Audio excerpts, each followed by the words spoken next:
Una vez hecho esta introducción, vamos a pasar a un gran bloque que hemos denominado dentro de intestino y que vamos a meter en él mucha patología. El primero con el que vamos a empezar es la enfermedad diverticular. Respecto a la enfermedad diverticular de intestino grueso, señale la respuesta incorrecta. Antes de abordar la pregunta 10 del test, vamos a repasar algunos conceptos sobre la enfermedad diverticular. Los divertículos del colon son unos pseudodivertículos, es decir, se produce la herniación de la mucosa colónica a través de un agujerito de la muscular y se cubren de serosa. Por lo tanto, no tienen todas las capas del intestino, por eso se denominan pseudodivertículos.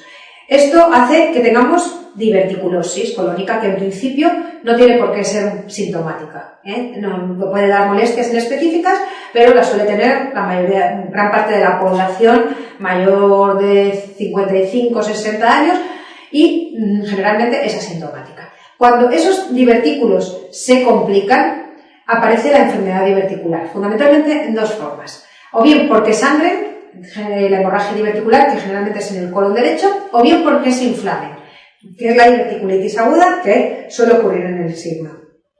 La diverticulitis aguda suele ser originada por una microperforación a nivel de ese divertículo, produce una reacción inflamatoria pericolónica. La clínica es la de un abdomen agudo que se focaliza en la fosa ilíaca izquierda con irritación peritoneal. Presentan fiebre, dolor en fosa ilíaca izquierda y suele asociar, sobre todo en los varones, síntomas urinarios, porque generalmente la diverticulitis aguda ocurre sobre el sigma y el sigma se apoya en la vejiga al producir esa reacción inflamatoria, irrita la vejiga y nos suele producir síntomas urinarios. La prueba de elección es la TAC. Nunca, al tratarse de una microperforación, nunca haremos una colonoscopia en fase aguda para diagnosticar una diverticulitis, pues nos puede hacer más grande el orificio del colon. En función del TAC, vamos a clasificar la diverticulitis en lo que clásicamente se ha hecho a través de la clasificación de Hinchey. El Hinchey 1 indica simplemente un engrosamiento pericolónico, un flemón pericolónico. El Hinchey 2 es cuando esa perforación ha habido un vertido que se ha quedado encapsulado, es decir, un absceso colónico. El 3 es cuando ese absceso se ha roto y ha hecho una peritonitis purulenta, y el Hinchey 4 es cuando el agujero, la microperforación del colon se ha hecho mayor y lo que ha salido contenido fecal y nos ha hecho una peritonitis fecaloidea. Una clasificación más actual divide las diverticulitis en no complicadas o complicadas. No complicada equivale al Hinchey 1 y complicada es cuando da cualquier tipo de complicación, absceso peritonitis, pero también fístulas y estenosis. La mayoría de las diverticulitis agudas son no complicadas, el 80%, y se tratan médicamente a base de reposo intestinal, líquidos intravenosos y antibiótico cubriendo gram negativos y anaerobio. Las diverticulitis complicadas pueden ser en forma de absceso, como hemos dicho. Incluso ese paciente va a presentar la sintomatología típica, que le llamamos apendicitis izquierda, y puede tener una masa a la exploración. La localización más frecuente es que el absceso sea en el mesocolon, vaya hacia abajo hacia la pelvis o se vaya hacia posterior hacia el retroperitoneo. Tratamiento, pues como todo absceso intraabdominal. Drenaje y antibióticos, salvo que sea un absceso muy pequeñito, que el radiólogo no se atreva a pinchar y que tratemos simplemente con antibióticos. ¿Qué hacer cuando la diverticulitis se perfora y nos hace una peritonitis? Pues antes una diverticulitis perforada era siempre un hándicap. Ahora tenemos que saber cómo está el paciente. Debemos reconocer el estado general del paciente. De manera que si el paciente acaba de perforarse, tiene una peritonitis muy localizada, simplemente purulenta, tiene buen estado general y está estable, nos podemos atrever a hacer una resección del sigma y una anastomosis en el mismo acto quirúrgico. Mientras que si la diverticulitis perforada tiene un agujero en el colon con una diverticulitis generalizada, fecaloidea, en un paciente que está muy malo, en el que es una SA4, que está en shock, que está inmunodeprimido o que tiene una insuficiencia renal, nunca me atreveré a anastomosar. Y lo que haremos es abocar quitaremos el sigma perforado, por supuesto, y el colon proximal lo abocaremos a piel y cerraremos el muñón rectal. Cuando el paciente que pasaría a UBI se solucione su problema séptico o se le mejore sus condiciones sistémicas, es subsidiario a una reconstrucción del tránsito. ¿Qué hacer con los pacientes una vez han terminado ser tratados de forma médica? Es decir, les has puesto el antibiótico, les has drenado el absceso y después es preciso hacerles un seguimiento en consulta. Una vez que ha pasado el proceso inflamatorio hay que hacer una colonoscopia, primero para descartar que el engrosamiento de la pared del colon no sea debido a una neoplasia y descartar posibles complicaciones. Entre ellas es conocida la fístula colovesical, que aparece fundamentalmente en varones y que va a tener una clínica característica con fecaluria, neumaturia y tus de repetición. Nos preguntaron una vez en el MIR cuál era la etiología más frecuente de la fístula colovesical y la etiología más frecuente es la diverticulitis aguda. En algún caso habrá que hacer cirugía programada del sigma en un paciente que ha tenido un episodio de diverticulitis aguda. Pues se dan como indicaciones tras haber tenido un episodio de diverticulitis complicada o varios episodios de diverticulitis no complicada que se trataron con antibióticos. No obstante, individualizar. Siempre dependiendo de las características del paciente se hará una indicación electiva de cirugía sobre el sigma. De cara a la pregunta que nos hacían, teníamos que, con respecto a la enfermedad diverticular del intestino delgado, señalar la respuesta incorrecta. La 1 nos habla que el diagnóstico de la diverticulitis ha de ser fundamentalmente clínico, siendo la TAC la mejor prueba de imagen, y esto es verdad. 2. Está indicada cirugía electiva tras un brote agudo en los pacientes que hayan presentado un episodio de diverticulitis aguda complicada. En principio sí, aunque la tendencia es a individualizar en función de las características del paciente. 3. La mayoría de los enfermos con diverticulosis son sintomáticos y precisan intervención. Aquí no caigáis porque lo que nos están preguntando es con diverticulosis, es decir, con divertículos en el colon. Y la mayoría de los pacientes con divertículos en el colon no presentan sintomatología o es muy inespecífica y se tratan médicamente, no quirúrgicamente. 4. La intervención de Hartmann es la operación más común para el tratamiento de diverticulitis con peritonitis generalizada, eso es verdad, y el signo físico más común de la diverticulitis es la hipersensibilidad, es decir, la irritación peritoneal focalizada en la fosa y la red izquierda. Pasamos a hablar de la hemorragia digestiva producida por los divertículos, mediante la pregunta número 11. Para hablar de hemorragia digestiva baja, consideramos que es aquella que se produce por debajo del ángulo de Treac, distal al mismo. La etiología, la causa más frecuente en el paciente anciano es la angiodisplasia y la diverticulosis derecha, que produce normalmente un sangrado masivo. Pero de forma global, la causa más frecuente de hemorragia autolimitada masiva es el cáncer colorectal. Por lo tanto, una hemorragia diverticular ha de ser un diagnóstico de exclusión ante un paciente que presenta una rectorragia. Mediante una colonoscopia debemos descartar un origen tumoral. La presentan el 10-30% de los pacientes con diverticulosis y solo en un 3% es masiva. ¿Cómo se diagnostica y se trata? Bueno, pues ante una hemorragia digestiva baja, importante, una rectorragia masiva, lo primero que tenemos que descartar es un sangrado alto masivo. Porque es verdad que, aunque la hemorragia digestiva alta se caracteriza por melenas, cuando el sangrado es de una intensidad muy importante, se produce un aumento del peristaltismo intestinal y se objetiva con una rectorragia. Con lo cual, ante un paciente con una rectorragia masiva, lo primero que hacemos es una endoscopia digestiva alta o le ponemos una sonda nasogástrica para descartar que haya restos hemáticos en el estómago. Una vez descartado esto, según el estado hemodinámico del paciente, actuaremos. Si el paciente está estable, le haremos una colonoscopia que nos permite diagnosticar el divertículo sangrante y además nos permite tratarlo. Si la hemorragia es de muy poquita cuantía, lo podemos diagnosticar a través de técnicas isotópicas. Si el paciente está inestable, lo mejor es hacerle una arteriografía mesentérica, de la mesentérica superior y de la inferior, y del tronco celíaco, que nos va a permitir a la vez hacer un tratamiento, una embolización, que es de elección. Si con eso no pudiéramos hacerlo o no lo pudiéramos controlar, recurriríamos a la cirugía. Habría que hacer una colotomía, un agujero en el colon, y con el colonoscopio intentar localizar el punto sangrante. Cuando un paciente ha sangrado por divertículos, tiene hasta un 30% de posibilidades de resangrar por los divertículos, aconsejándose hacer una hemocolectomía derecha cuando el paciente ha ha padecido 2 episodios de sangrado moderado severo debido a divertículos. Por eso, con respecto a la pregunta 11, que nos pide que señalemos la correcta con respecto a la hemorragia digestiva por divertículos, debemos decir que, 1, la hemorragia diverticular es más frecuente en pacientes jóvenes. Es falso, es frecuente en pacientes con diverticulosis colónica, que suele ser un paciente de edad media alta. 2, ¿es la causa más frecuente de hemorragia digestiva baja autolimitada y no masiva?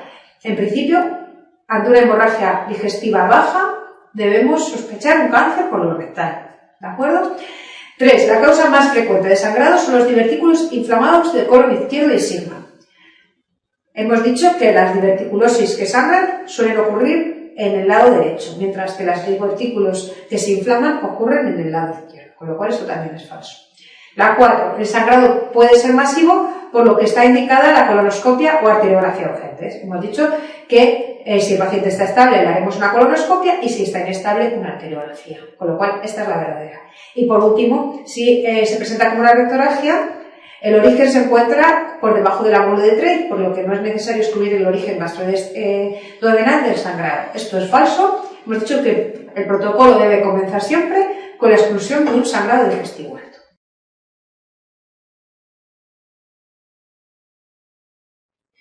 Pasamos a la enfermedad inflamatoria intestinal, que ha tenido gran relevancia en el MIR. De cara al tratamiento quirúrgico, tenemos que diferenciar muy bien la enfermedad de Crohn de la colitis ulcerosa. ¿Por qué? Porque mientras en la colitis ulcerosa el paciente tiene afectación del colon y el recto, de manera que si le quito el colon y el recto, el paciente se cura de su enfermedad, por lo tanto la cirugía es curativa, el enfermo de Crohn puede tener afectación de todo el tramo gastrointestinal, desde la boca hasta el ano.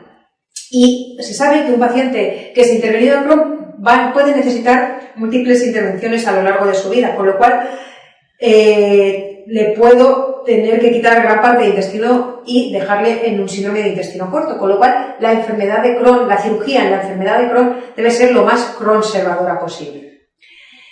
¿Cuándo hay indicación de tratamiento urgente en la colitis ulcerosa? Tenéis que tener en cuenta muy bien cuando os planteen un paciente con enfermedad inflamatoria intestinal, en qué contexto os lo están planteando. No es lo mismo el paciente que viene a urgencias que el paciente que viene a la consulta, para programar un procedimiento.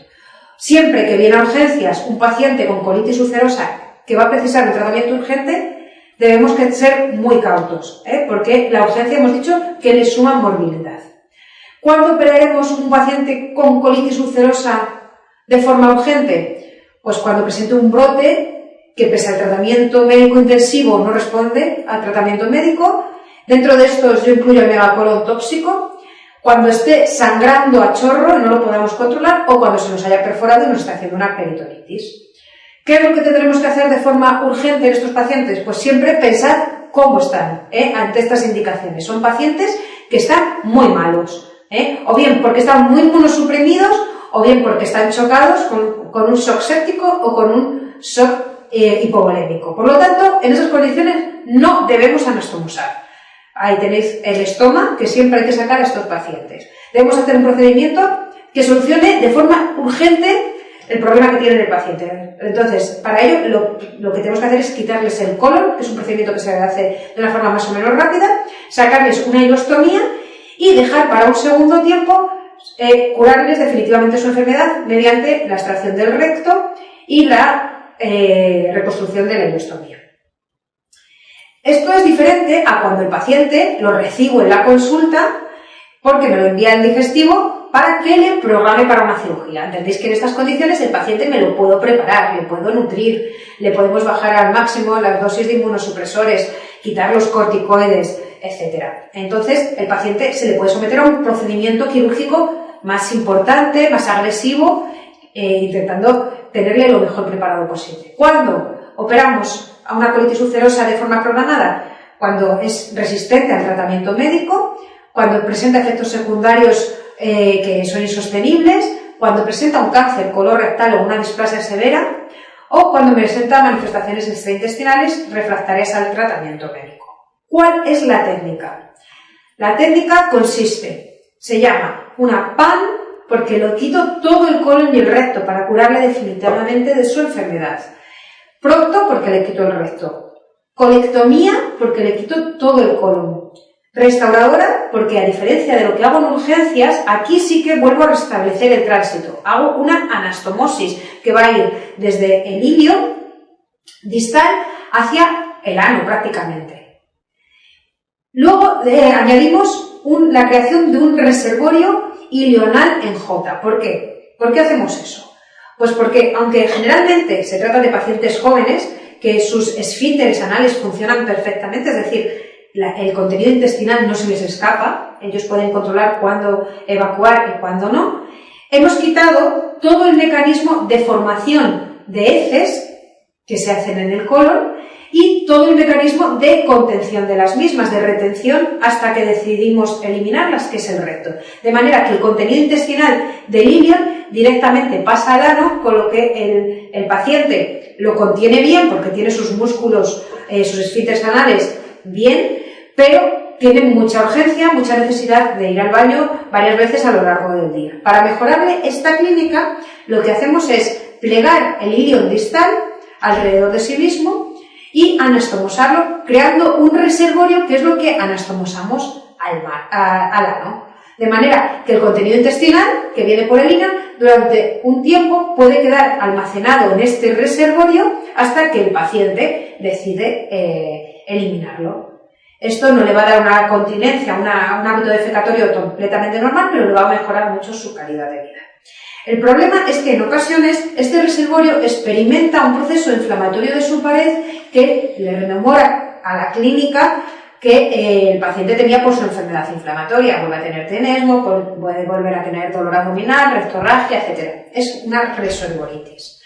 El tratamiento de la reservoritis es un tratamiento médico, generalmente con probióticos, enema de 5-alsa, etc. Y normalmente este proceso suele desaparecer.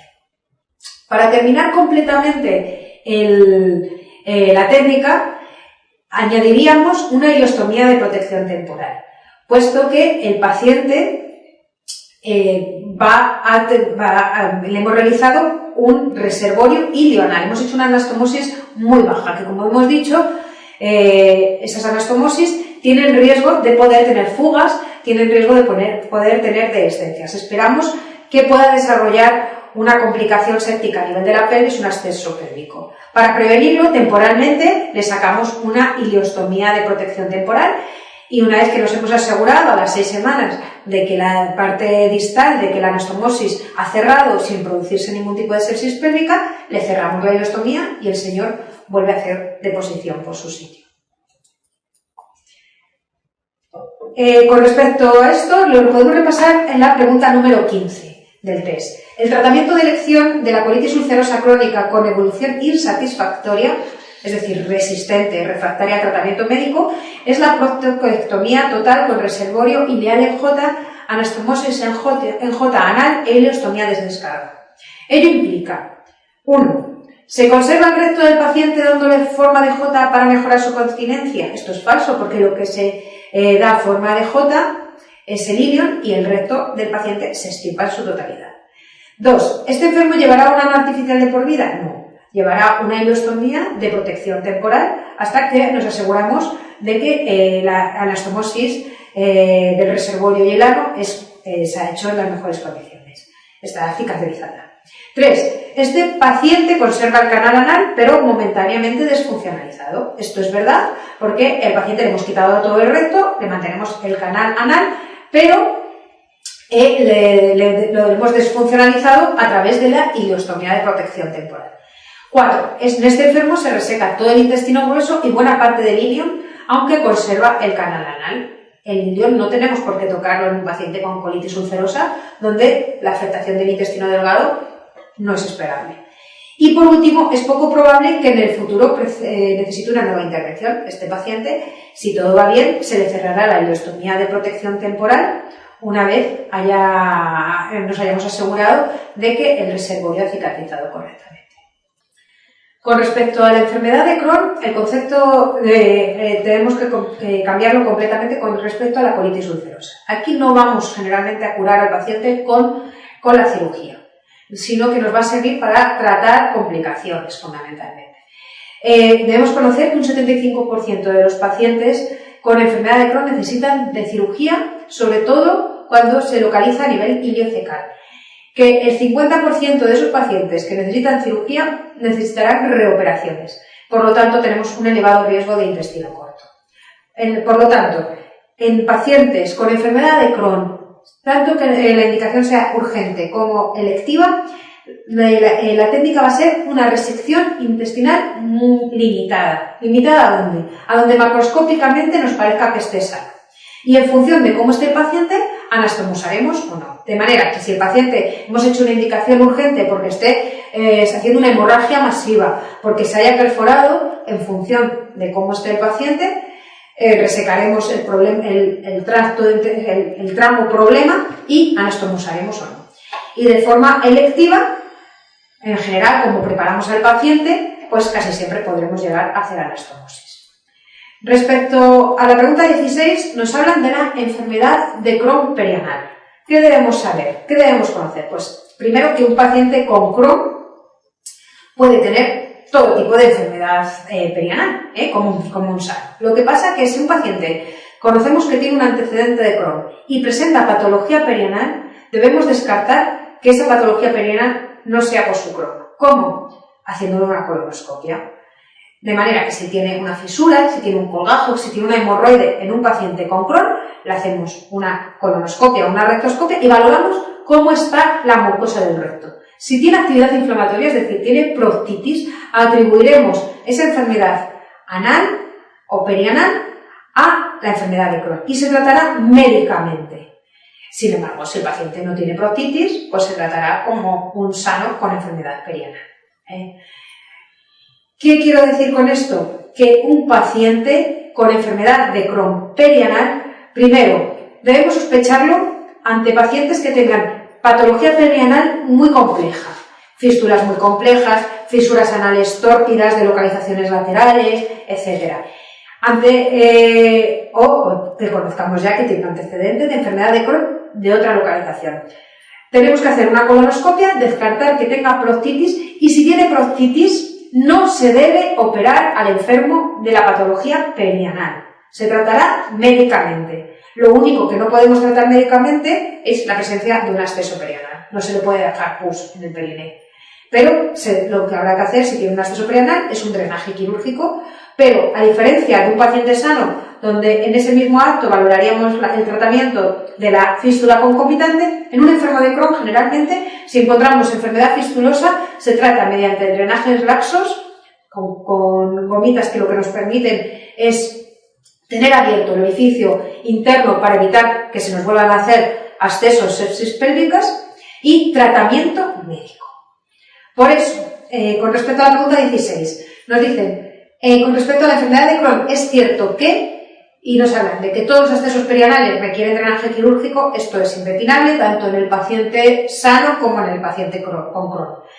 2. Las fístulas perianales del Crohn se deben tratar con colgajo de avance mucoso. Hemos dicho que no se debe tratar la patología perianal del Crohn de forma quirúrgica. A lo mejor no sabéis lo que es un colgajo de avance mucoso, pero sabéis que es una técnica quirúrgica, con lo cual esta es incorrecta.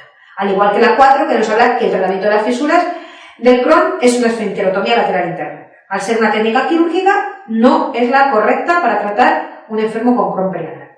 La 3 nos dice que las fístulas perianales del Crohn suelen ser fístulas uniorificiales e interesfinterianas. En general, si recordáis la foto que hemos visto previamente, las fístulas del Crohn son fístulas complejas, con múltiples orificios, tienen el ano muy distorsionado, muy alterado, con lo cual esta también es falsa. Y por último, nos hablan que la utilización de pomadas antibióticas ha demostrado utilidad en el tratamiento tras la cirugía de enfermedad de Crohn perianal. En principio, lo único que ha demostrado utilidad en el tratamiento del Crohn perianal es el tratamiento médico de la enfermedad de Crohn.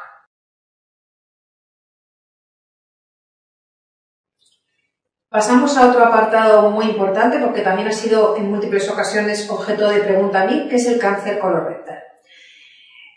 Para ello usamos la pregunta 17, que nos habla de una paciente mujer que acude a urgencias a sus 66 años por deposiciones sanguinolentas desde hace 10 días sin dolor.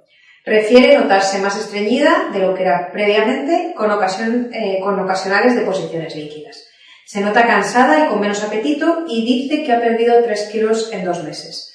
Lo primero que realizaría usted es, aquí, como siempre, cuando orientáis un caso clínico, debéis identificar que hay una primera parte donde nos encuentran una historia clínica y antecedentes personales. El siguiente paso es la realización de una exploración física y lo último se piden pruebas complementarias. En esta paciente nos han dado ya una historia clínica donde ya debemos poder identificar un síndrome constitucional con pérdida de peso, con rectorragia, que nos orienta probablemente hacia un proceso neoplásico. Y lo primero que hay que realizar después de la historia clínica y los antecedentes personales es la exploración física, con lo cual descartamos las pruebas complementarias, la 3, la 4 y la 5. Dentro de la 1 y la 2, entre el tracto rectal y el tracto vaginal, vamos a orientar la exploración hacia el síntoma que nos dice la paciente, que es que hace deposiciones con sangre. Con lo cual, lo primero que haremos es un tacto rectal. Recordad que quien no mete el dedo, mete la pata. ¿Cómo identificamos los síntomas en un paciente que tiene un cáncer de colon? Generalmente, los cánceres de colon derecho, característicamente, debutan como una hemorragia oculta, una anemización, sangre oculta en heces, acompañado de un síndrome constitucional, pérdida de peso, anorexia, etc.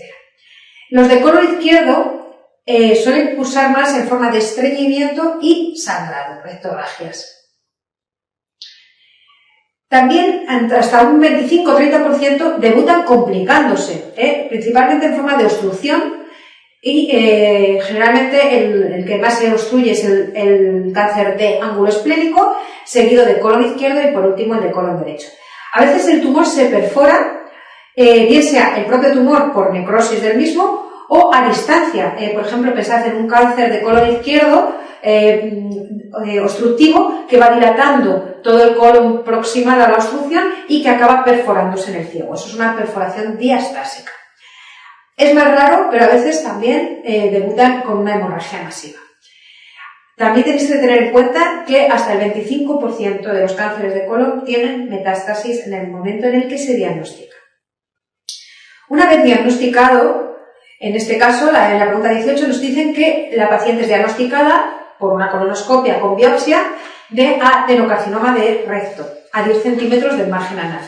En el estudio de extensión lo hace usted con... Bueno, una vez que hemos llegado a un diagnóstico de certeza, que se hace con una biopsia de la tumoración, tenemos que ver cómo está el tumor a nivel locorregional y a distancia, para ver si el tumor puede ser curable, puede ser resecable.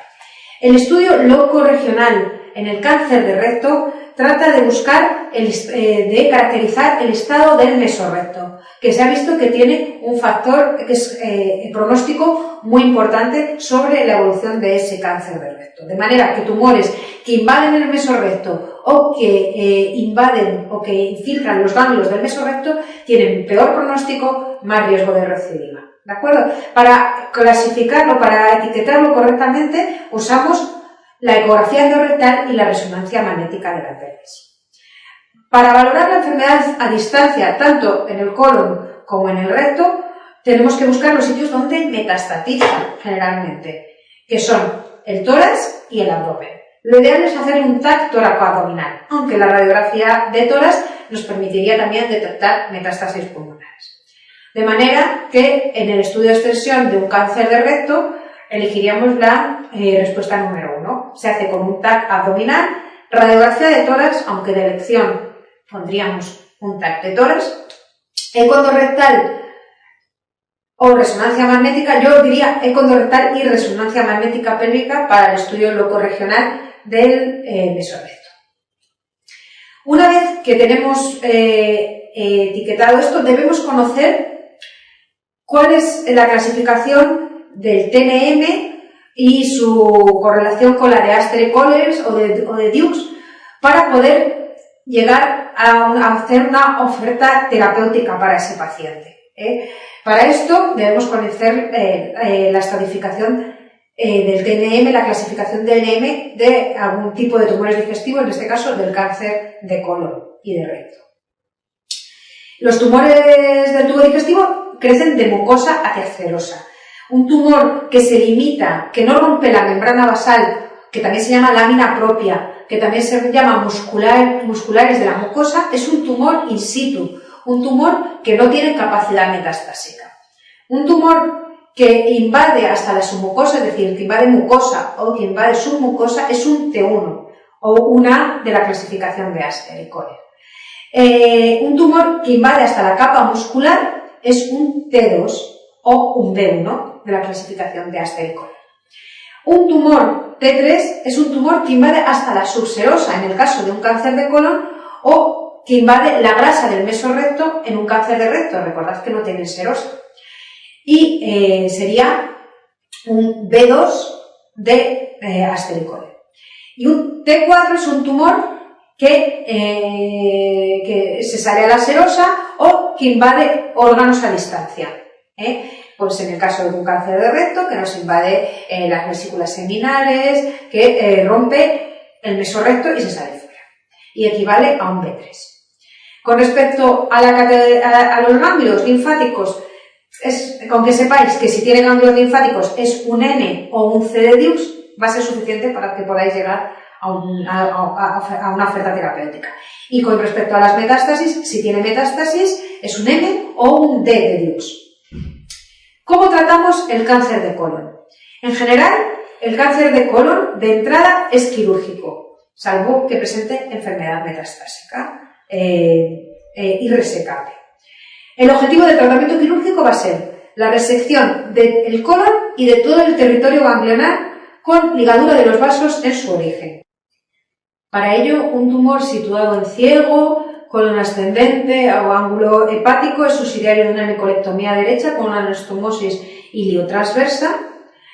Tumores situados en el colon transverso son subsidiarios de una hemicolectomía derecha con ligadura de la rama derecha de la cólica media, mientras que los del ángulo esplénico son subsidiarios, aunque en ocasiones se haga simplemente la resección del ángulo esplénico. Lo indicado, lo de elección es hacer una hemicolectomía derecha ampliada con ligadura de la rama izquierda de la cólica media y una anastomosis iliocólica, iliosigmoidea, iliodescendente. Si el tumor está en el colon descendente, haremos una hemicolectomía izquierda con una anastomosis entre el colon transverso y el sigma o el recto. Y si el tumor está en el sigma, haremos una sigmoidectomía con una anastomosis colorectal. Con respecto al tratamiento, ¿qué hacemos con un cáncer de colon o un cáncer de recto una vez es intervenido? La pregunta 19 nos plantea que tras el estudio de extensión, la paciente es operada encontrándose una tumoración del recto medio por debajo de la reflexión peritoneal y realizándose excisión total del mesorrecto con anastomosis colorectal baja y reservorio J, porque le hemos quitado todo el recto. El estudio anatomopatológico determina que existe un adenocarcinoma moderadamente diferenciado a 4 centímetros que invade la capa muscular propia completamente. Se aíslan 12 ganglios linfáticos libres de células neoplásicas y nos preguntan cuál es el tratamiento adyuvante. Para contestar esta pregunta debemos manejar algún concepto oncológico. Denominamos tratamiento neoadyuvante aquel tratamiento que se da antes de una cirugía en tumores resecables con el objetivo de mejorar la calidad de la resección. Para que lo entendáis, por ejemplo, una señora que tiene un tumor de 5 centímetros, de 6 centímetros en una mama pequeña, el tumor es resecable de entrada, a la señora se le puede hacer una mastectomía.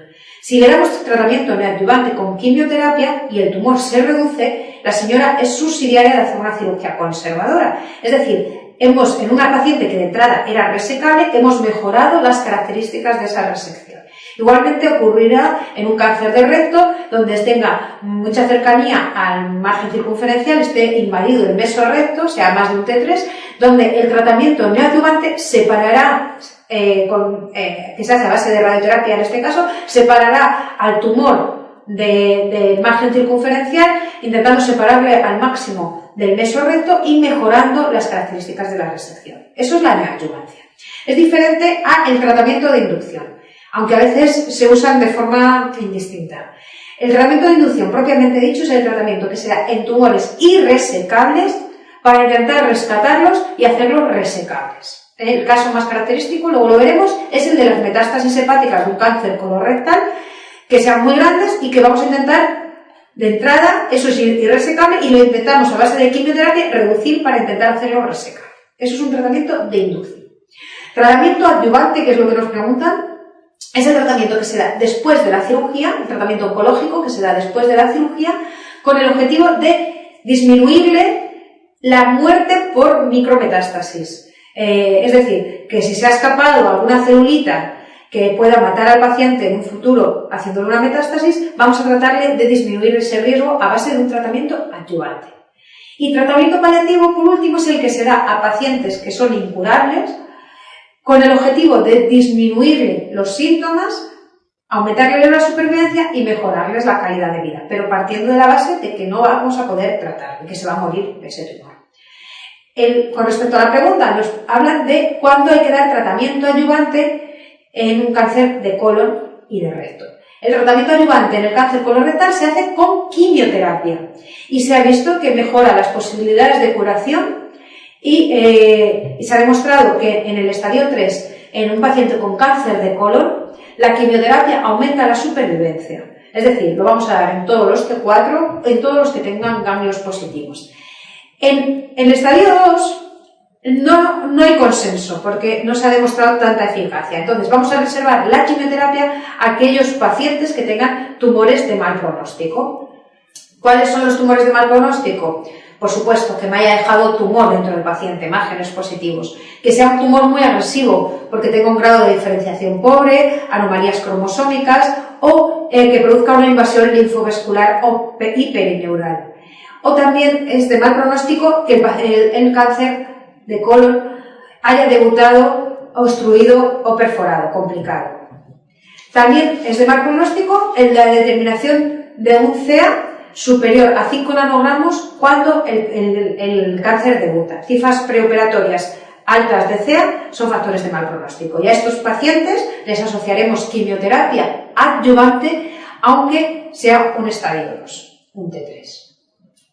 Entonces, en nuestro caso, nos hablan de un paciente que tiene un adenocarcinoma de recto que invade la capa muscular próxima y sin ganglios linfáticos. Por lo tanto, es un T2 N0 M0.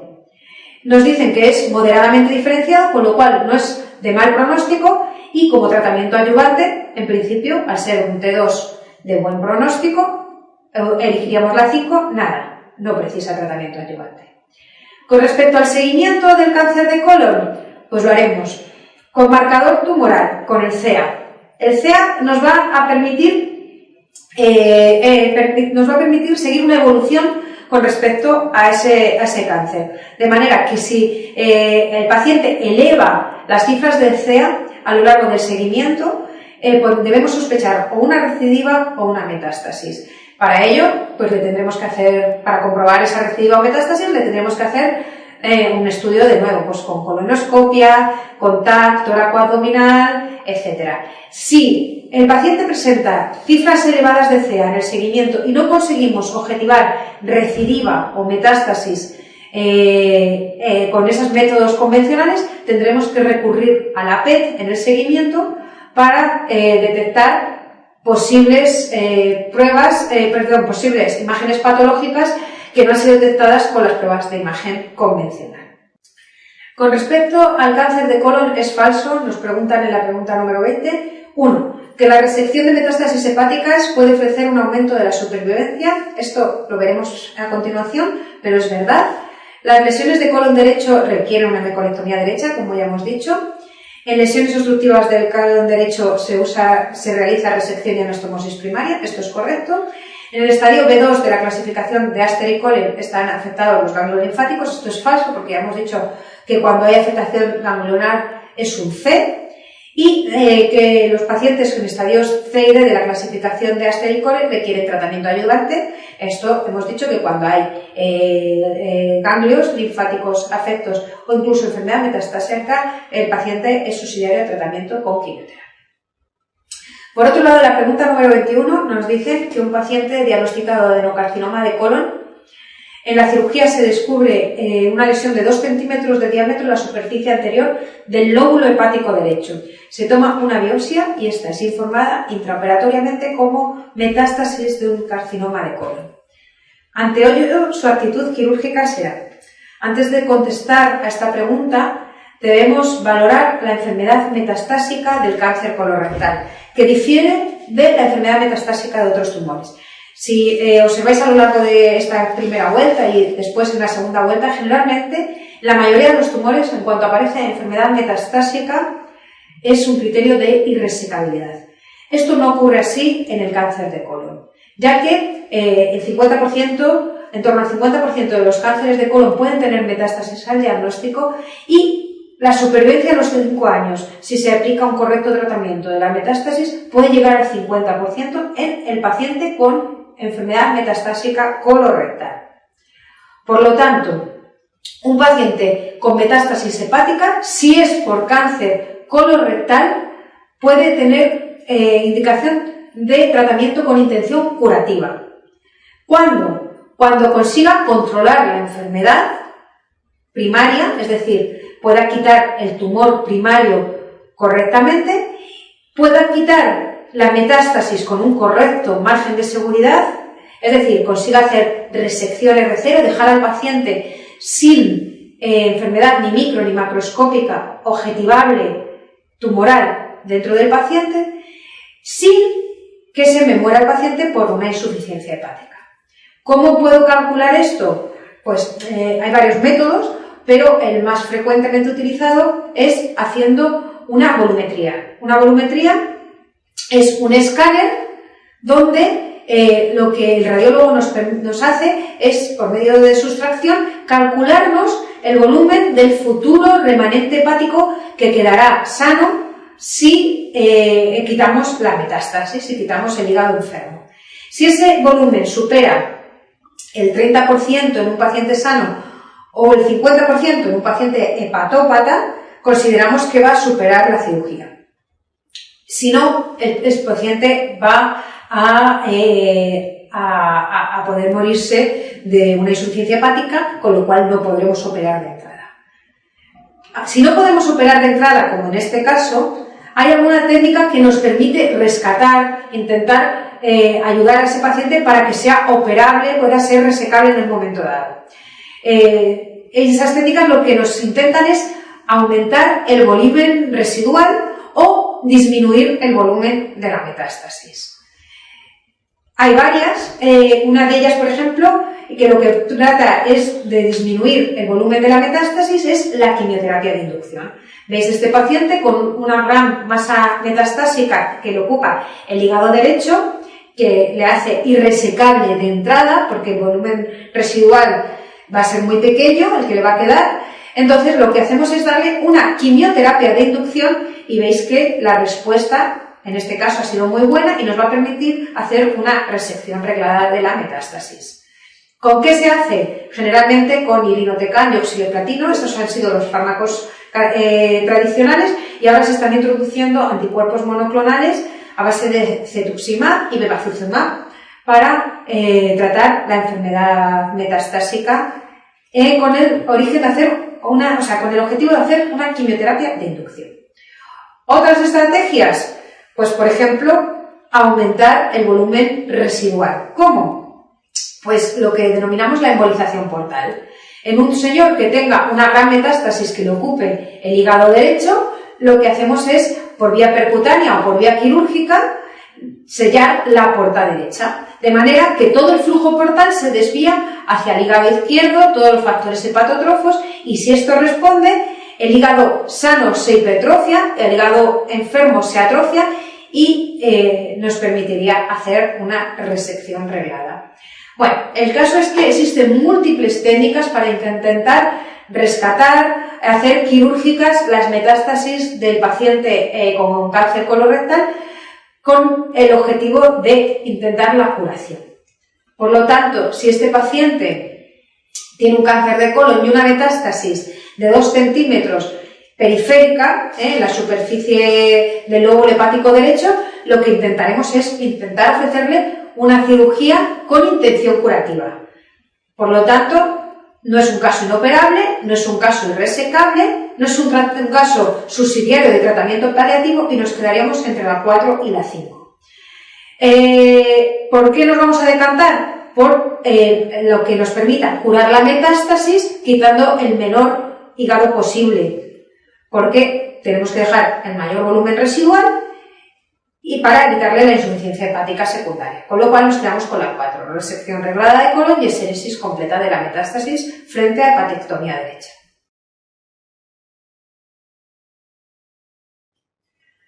Pasamos a otro tema que también ha sido objeto de pregunta del MIR en múltiples ocasiones, es la obstrucción intestinal.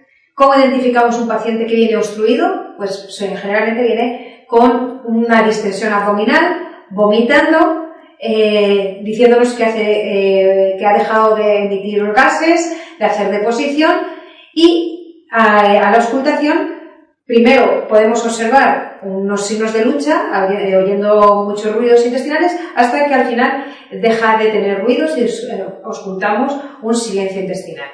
El diagnóstico lo llevamos a través de una radiografía de abdomen, donde tenemos que identificar los signos característicos. En el caso de una obstrucción de intestino delgado, las asas se disponen en el centro de la placa, en el mesocolon, y suelen adoptar esta disposición en pilas de monedas o una disposición que se denomina niveles hidroaéreos. Es característico de las obstrucciones de intestino delgado la presencia de aire distal. Sin embargo, las obstrucciones de colon adoptan el patrón dilatando el marco cólico mucho más grueso y periférico. Lo que más han preguntado hasta ahora ha sido la etiología de las obstrucciones. Tenéis que saber que la causa más frecuente actual de obstrucción es la de intestino delgado y dentro de ellas la etiología más frecuente es las adherencias, es decir, las cicatrices que se forman dentro del abdomen tras haber sido operado, seguido en frecuencia por las hernias. Con respecto a las obstrucciones de intestino grueso, las más frecuentes son las de obstrucciones de cáncer colorectal. La etiología más frecuente es que tengas un cáncer en el colon o en el recto. Como hemos dicho, la causa más frecuente las obstrucciones más frecuentes son las de intestino delgado. Suelen ser por adherencias o hernias y es característica la presencia de aire distal, aunque no patognomónica. El riesgo de una obstrucción siempre es que acabe dilatándose el asa y acabe perforándose. Generalmente las obstrucciones de intestino delgado se perfora el asa atrapada y normalmente son subsidiarias de tratamiento conservador. Mientras que las obstrucciones de intestino grueso son menos frecuentes, gracias a Dios, porque la mayoría de ellas se deben a tumores colorectales, es característico la ausencia de aire distal y se puede perforar el propio tumor o, como hemos dicho antes, de forma retrógrada por distensión, que es lo que más frecuentemente se perfora, es el ciego. El tratamiento suele ser generalmente quirúrgico. El tratamiento inicial de la obstrucción intestinal de cualquier etiología el tratamiento inicial suele ser un tratamiento médico basado en una dieta absoluta, en la sonda nasogástrica para descomprimir ese abdomen tan distendido y los sueros para hidratar al paciente. La mayoría de las obstrucciones de intestino delgado se resuelven con este tratamiento médico. Y las obstrucciones de cualquier etiología, este debe ser el tratamiento inicial, salvo que nos determinen signos de alarma, como puede ser la presencia de leucocitosis, de fiebre, de edema en la pared, de signos de peritonismo, sensibilidad a la palpación o signos radiológicos característicos como neumoperitoneo, edema de asas, neumatosis intestinal. Estos signos de alarma son indicación de tratamiento quirúrgico urgente ante el riesgo inminente o la posibilidad de perforación. Por lo tanto, el tratamiento inicial de toda obstrucción intestinal, de cualquier causa que no presente signos de alarma, es la reposición hidroelectrolítica con aspiración gástrica. Debéis conocer que la mayoría de las obstrucciones son por bridas, de manera que el paciente viene a la urgencia vomitando, le exploras y generalmente tiene múltiples laparotomías abdominales. ¿Y qué hacer con estos pacientes? Pues, por supuesto, si sospecha sufrimiento intestinal, por los signos de alarma que hemos comentado, ese paciente va a quirófano. Si no sospecha sufrimiento intestinal y sospechamos oclusión por bridas, pues lo que se hacía tradicionalmente es que a ese paciente se le ponía una sonda nasogástrica, sus sueros, y se estaba vigilando de día en día para seriándole placas de abdomen para ver cómo iba evolucionando esa obstrucción intestinal. Y se quedaba 3, 4, 5 días en la urgencia hasta que terminaba de resolverse. Si entre medias no mejoraba, pues se llevaba a quirófano. Pero para acelerar este proceso, lo que se hace en la actualidad, en algunos sitios, como un protocolo, es darle gastrografín, que es un contraste hidrosoluble. De manera que si el contraste a las 24 horas se le pide una placa de abdomen, si el contraste ha pasado al colon derecho, se piensa que esta obstrucción va a resolverse por métodos, simplemente con el tratamiento conservador, se le da de tolerar. Y si el contraste a las 24 horas no ha pasado al colon derecho, directamente, sin demorarlo más tiempo, se opera. Porque probablemente lo que tenga es una brida muy firme que va a necesitar de una resección quirúrgica.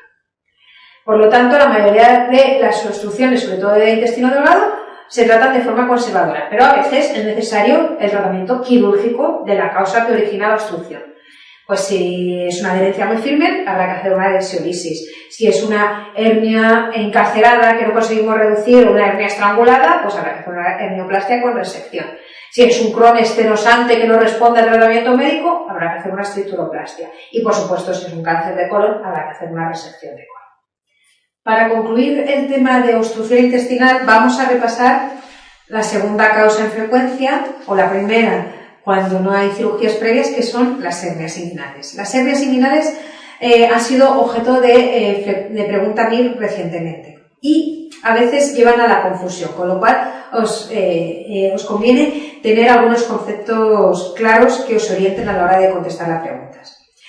Bueno, para situaros, esto es una visión laparoscópica, es decir, desde dentro del abdomen hacia afuera, como si fuera una hernia antes de salir. Para situaros, debéis reconocer la espina ilíaca anterosuperior y trazar una línea que una esa espina ilíaca anterosuperior con el pubis. Ahí se dibuja el ligamento inguinal, que delimita dos regiones. Por debajo del ligamento inguinal están las hernias femorales o crurales y por encima del ligamento inguinal están las hernias inguinales propiamente dichas. Las hernias femorales nacen mediales a los vasos ilíacos o femorales, por un espacio muy pequeñito que está delimitado por el hueso de la pelvis, con lo cual son las hernias que más riesgo tienen de encarcelarse. Por encima del ligamento inguinal, los vasos epigástricos que nacen de los femorales y que van a irrigar al recto anterior del abdomen nos van a delimitar dos partes. Por un lado, interno a los vasos epigástricos, a través de una debilidad de la pared abdominal, por lo tanto, si es a través de una debilidad, aparecerán más en personas mayores o que han realizado muchos esfuerzos, están las hernias inguinales directas y laterales a los vasos epigástricos a través del orificio inguinal profundo y acompañando al cordón espermático en los chicos y al ligamento redondo en las chicas aparecen las hernias inguinales indirectas, que por ser las que aparecen, las que salen a través de un orificio anatómico, que es el orificio inguinal profundo, son las más frecuentes. Por lo tanto, de forma global, al ser las más frecuentes, son las que más se encarcelan, aunque las que más riesgo de encarcelarse tienen son las hernias femorales o crurales. ¿Cómo tratamos las hernias inguinales? Pues en general, hernia que aparezca de forma sintomática hay que repararla mediante una cirugía programada que es la hernioplastia, con colocación de malla. Una malla que se pone de polipropileno según muchísimas técnicas, por un abordaje anterior, un abordaje posterior, incluso el abordaje laparoscópico, pero la más conocida es el abordaje con la técnica, pues un abordaje anterior mediante la técnica de Lichtenstein. Si el paciente está sintomático o tiene bajo riesgo de encarceración, se puede optar por el seguimiento. De forma urgente, operaremos las que están encarceradas, es decir, se han salido de su sitio y no se pueden reducir, y las que están estranguladas. Se han salido de su sitio y ya se ha producido un compromiso vascular que te puede comprometer el asa intestinal. En ambas, en principio, optaremos por la hernioplastia, es algo que nos cuenten, algo que nos impida poner una malla, que son muy contadas ocasiones. Y en el caso de una hernia estrangulada, valoraremos la resección intestinal si ha habido sufrimiento de asas.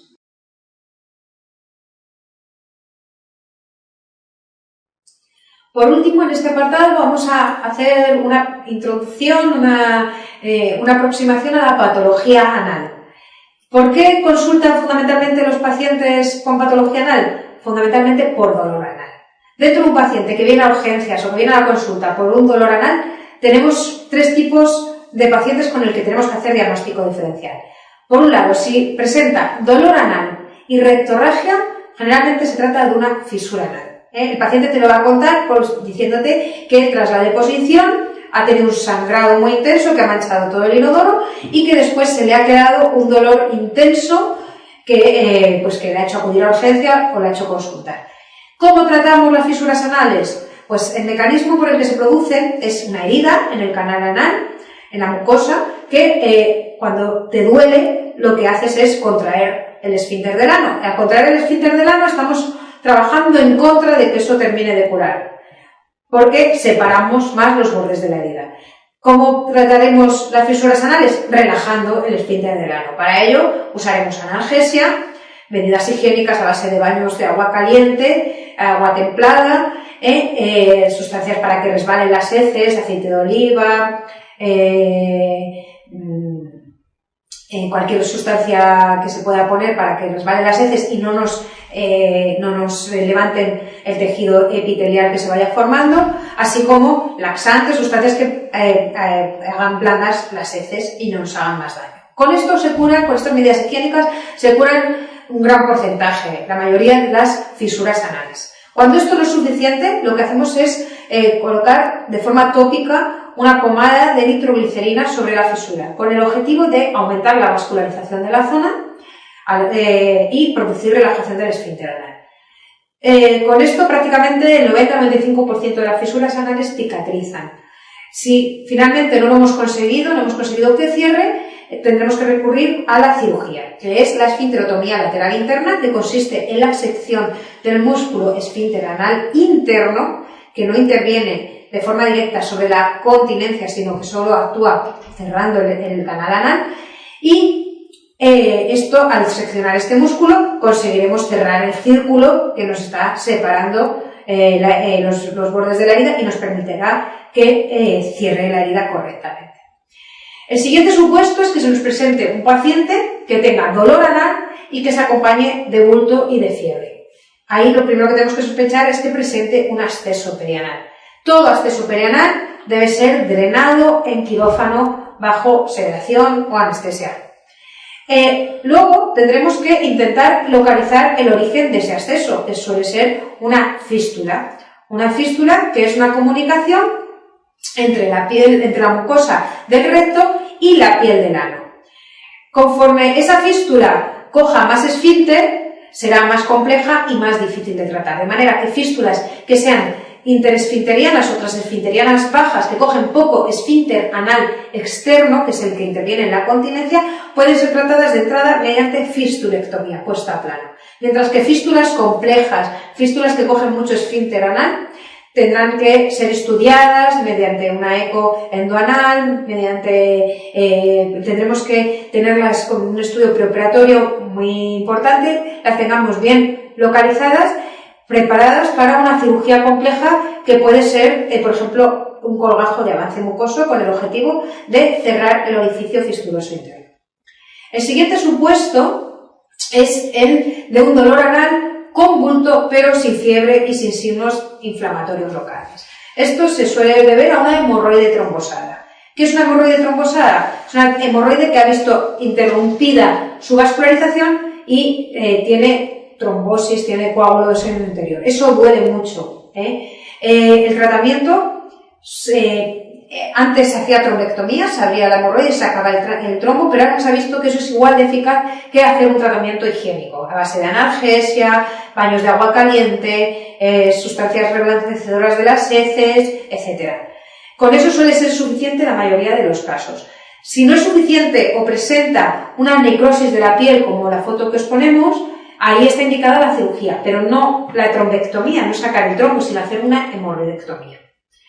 ¿Cómo tratamos las hemorroides cuando no vienen tan complicadas, no vienen trombosadas? En general, las hemorroides no suelen doler, suelen molestar, escozor, picor, sangrado. ¿Por qué? Porque el problema de las hemorroides es que las hemorroides, por supuesto, es algo que tenemos todos, es el plexo hemorroidal, pero tiene que tener una localización específica, tienen que estar ancladas dentro del canal anal.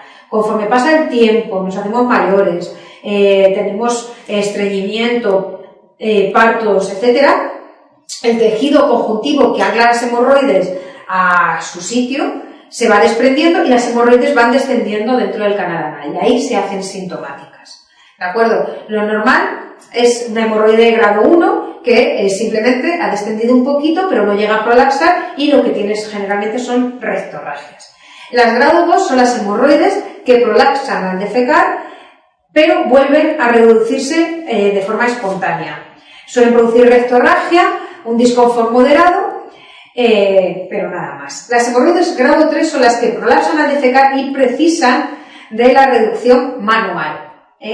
Estos suelen ser muy sintomáticas y producir importantes molestias. Y las grado 4 son las que, como en la foto, prolapsan y permanecen prolapsadas. ¿Cómo tratamos las hemorroides? Pues en principio hay que intentar iniciar todo el tratamiento de hemorroides con un tratamiento conservador, en el grado 1, 2 y 3. Reservaremos la cirugía fundamentalmente a las de grado 3 que no responden al tratamiento conservador y a las de grado 4 a todas, ¿de acuerdo?